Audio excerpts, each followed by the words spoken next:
हरि ओम। ओम नमो भगवते वासुदेवाय नमः। इति श्रीमद्भागवत महापुराण चतुर्थ स्कंद प्रथमो अध्याय। स्वयंभुव मनु की कन्याओं के वंश का वर्णन श्री मैत्री जी कहते हैं। विदुर जी स्वयंभुव मनु के महारानी शतरूपा से प्रियव्रत और उत्तानपात इन दो पुत्रों के सिवा 3 कन्याएं भी हुई थीं। वे आकुति, देवहूति और प्रसूति नाम से विख्यात थीं। आकुति का यद्यप उसके भाई थे तो भी महारानी शतरूपा की अनुमति से उन्होंने रुचि प्रजापति के साथ पुत्र का धर्म के अनुसार विवाह किया।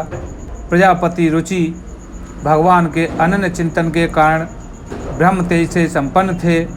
उन्होंने आकुति के गर्भ से एक पुरुष और स्त्री का जोड़ा उत्पन्न किया। उनमें जो पुरुष था वह साक्षात यज्ञ स्वरूपधारी भगवान विष्णु थे और जो स्त्री थी वह भगवान से कभी अलग न रहने वाली लक्ष्मी जी अंशरूपा दक्षिणा थीं। मनु जी अपनी पुत्री आकुति के उस परम तेजस्वी पुत्र को बड़ी प्रसन्नता से अपने घर ले आए और दक्षिणा को रुचि प्रजापति ने अपने पास रखा। तब दक्षिणा विवाह के योग्य हुई तो उसने यज्ञ भगवान को ही पति रूप में प्राप्त करने की इच्छा की। जब भगवान यज्ञ पुरुष ने उनसे विवाह किया, इससे दक्षिणा को बड़ा संतोष हुआ। भगवान ने प्रसन्न होकर उससे 12 पुत्र उत्पन्न किए। उनके नाम हैं तोष, प्रतोष, संतोष, भद्र, शांति, इडस्पति, इद्म, कवि, विभो, स्वर्ण, सुदेव और रोचन। यही स्वयंभुव मनवंतर में तुषित नाम के देवता हुए। उस मनवंतर में मरीच आदि सप्तऋषि थे। भगवान यज्ञ ही देवताओं के अधीश्वर इंद्र थे और महान प्रभावशाली प्रियव्रत तथा उत्तानपात मनुपुत्र थे। वह मनवंतर उन्हीं दोनों के बेटों, पोतों और दौहित्रों के वंश से छा गया था। मनु जी ने अपनी दूसरी कन्या देवहूति कर्मठ जी को ब्याही थी। उसके संबंध की प्राय सभी बातें तुम मुझसे सुन चुके हो। भगवान मनु ने अपनी तीसरी कन्या प्रसूति का विवाह ब्रह्मा जी के पुत्र दक्ष प्रजापति से किया था। उसकी विशाल वंश परंपरा तो सारी त्रिलोकी में फैली हुई है। मैंने कर्दम जी की 9 कन्याओं का जो 9 महर्षियों से ब्याही गई थीं पहले ही वर्णन कर चुका हूँ। अब उनकी वंश परंपरा का वर्णन करता हूँ। सुनो। मरीच ऋषि की पत्नी कर्दम जी की बेटी कला से कश्यप और पूर्णिमा नामक 2 पुत्र हुए, जिसके वंश से यह सारा जगत भरा हुआ है। पूर्णिमा के विरज और विश्वक नामक 2 पुत्र तथा देवकुल्या नाम की एक कन्या हुई। यह दूसरे जन्म में श्री हरि के चरणों के धोवन से देव नदी गंगा के रूप में प्रकट हुई। अत्रि की पत्नी अनसुईया से दत्तात्रेय, दुर्वासा, चंद्रमा नाम के 3 परम यशस्वी पुत्र हुए। ये क्रमशः भगवान विष्णु, शंकर और ब्रह्मा के अंश से उत्पन्न हुए थे। विदुर जी कहने लगे, गुरु जी कृपया यह बतलाइए कि जगत की उत्पत्ति, स्थिति और अंत करने वाले इस सर्वश्रेष्ठ देवों ने अत्रि मुनि के यहाँ क्या क्या करने की इच्छा से अवतार लिया था।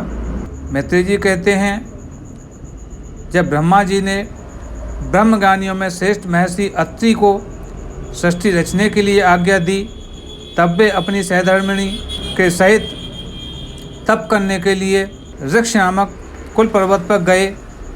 वहाँ पलाश और अशोक के वृक्षों का एक विशाल वन था। उसके सभी वृक्ष फूलों के गुच्छों से लदे थे तथा उसमें सब ओर निर्विंध्या नदी के जल की कलकल ध्वनि गूंजती रहती थी।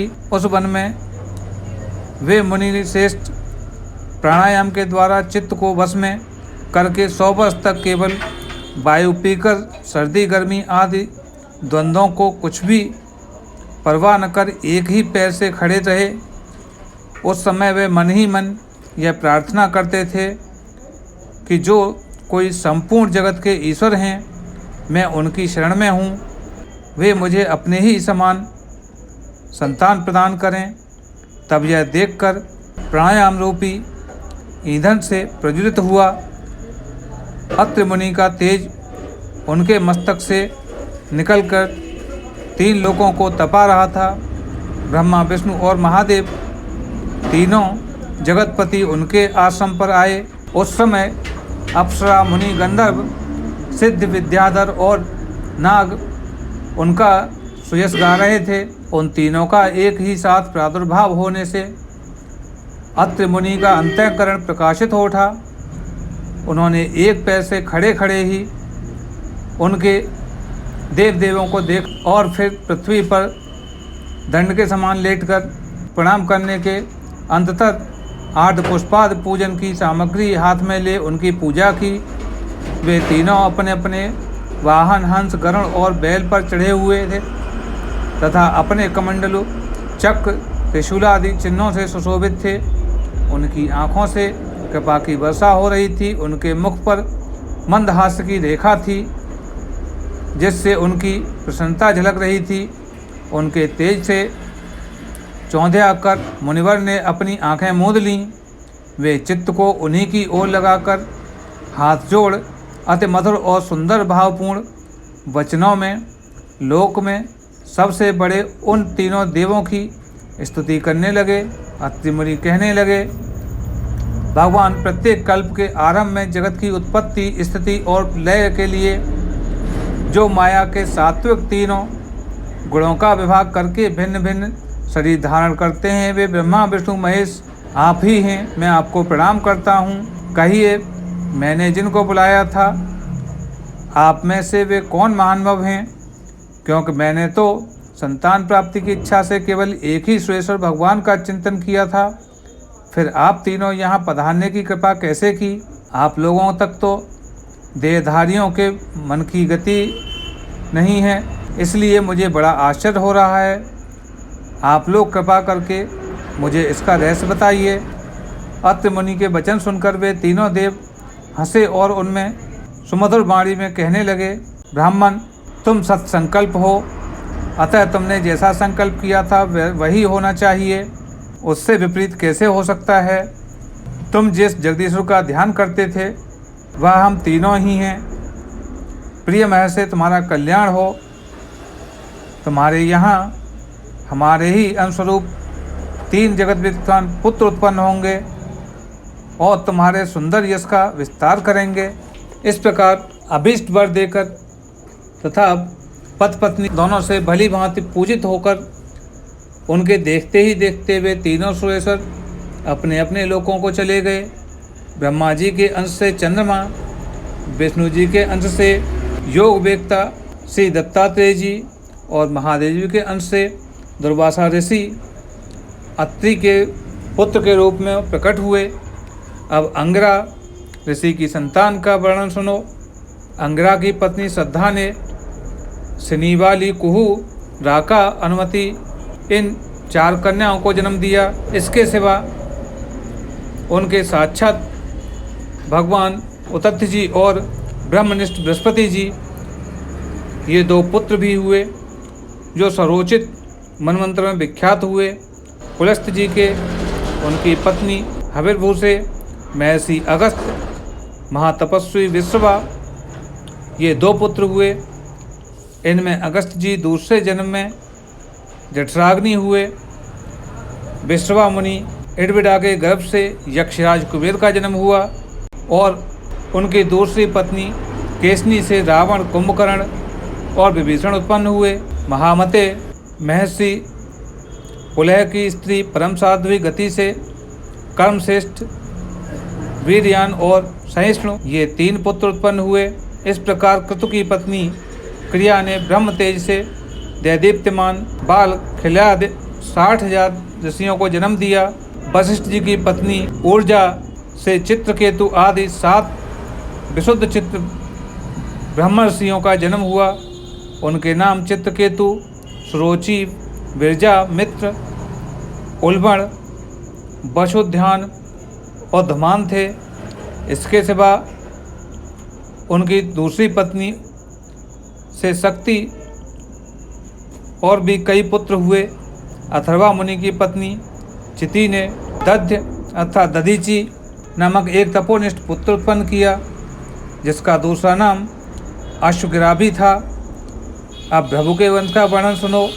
महाराज महाभाग भृगु जी ने अपनी भार्या ख्याति से धाता और विधाता नामक 2 पुत्र उत्पन्न किए तथा श्री नाम की एक भगवत प्राणा कन्या उत्पन्न की। मेरु ऋषि ने अपनी आयाति और नियति नामक कन्याएं क्रमशः धाता और विधाता को ब्याही। उनसे एक मृकंड और प्राण नामक पुत्र उत्पन्न हुए। उनमें से मृकंड के मार्कंडेय और प्राण के मुनीश्वर वेदशिरा का जन्म हुआ। भृगु जी के एक कवि नामक पुत्र भी थे। उनके भगवान उष्णा अर्थात शुक्राचार्य हुए। इन सब मुनियों ने भी संतान उत्पन्न करने की सृष्टि का विस्तार किया। इन सब मुनियों ने भी संतान उत्पन्न करके सृष्टि का विस्तार किया। इस प्रकार मैंने तुम्हें यह कर्दम जी के दैत्रों की संतान का वर्णन सुनाया है। जो पुरुष इसे श्रद्धापूर्वक सुनता है, पापों को यह तत्काल नष्ट कर देता है। ब्रह्मा जी के पुत्र दक्ष प्रजापति ने मनोनंदिनी प्रसूति से विवाह किया। उससे उन्होंने सुंदर नेत्र वाली 16 कन्याएं उत्पन्न की। भगवान दक्ष ने उनमें से 13 धर्मों को, 1 अग्नि को, 1 समस्त पितृगणों को और 1 संसार का संहार करने वाले तथा जन्म मृत्यु से छुड़ाने वाले भगवान शंकर को दी। श्रद्धा, मैत्री, दया, शांति, तुष्टि, पुष्टि, क्रिया, उन्नति, बुद्धि, मेधा, तितिक्षा, ह्रीं और मूर्ति ये धर्म की पत्नियां हैं। इनमें से श्रद्धा ने शुभ, मैत्री ने प्रसाद, दया ने अभय, शांति ने सुख, तुष्टि ने मोद और पुष्टि ने अहंकार को जन्म दिया।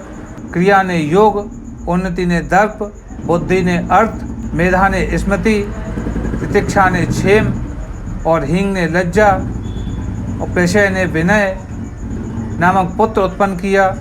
समस्त गुणों की खान मूर्ति देवी ने नरनारायण ऋषियों को जन्म दिया। जन्म होने पर इस संपूर्ण विश्व ने आनंदित होकर प्रसन्नता प्रकट की। उस समय लोगों के मन में दिशाएं, वायु, नदी और पर्वत सभी में प्रसन्नता छा गई।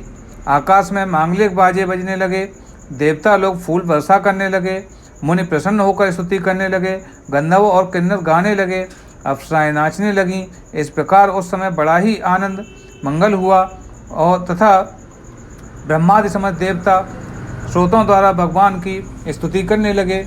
जिस प्रकार आकाश में तरह तरह के रूपों की कल्पना कर ली जाती है, उसी प्रकार जिन्होंने अपनी माया के द्वारा अपने ही स्वरूप के अंदर इस संसार की रचना की है और अपने ही उस स्वरूप को प्रकाशित करने के लिए इस समय इस प्रकार ऋषि विग्रह के साथ धर्म के घर में अपने आप को प्रकट किया है।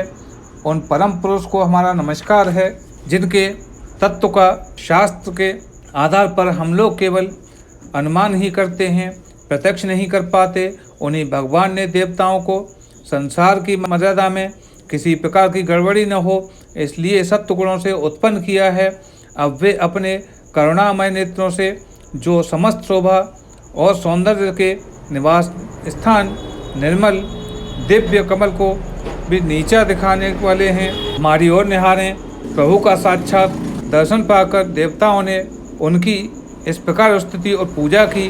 तदंतर भगवान नर नारायण दोनों गंधमादन पर्वत पर चले गए। भगवान श्रीहरि के अंशभूत वे नर नारायण ही इस समय पृथ्वी का भार उतारने के लिए यदुकुल भूषण श्री कृष्ण और उन्हीं के सरीखे श्यामवर्ण कुकुरुलसित तिलक अर्जुन के रूप में अवतीर्ण हुए हैं।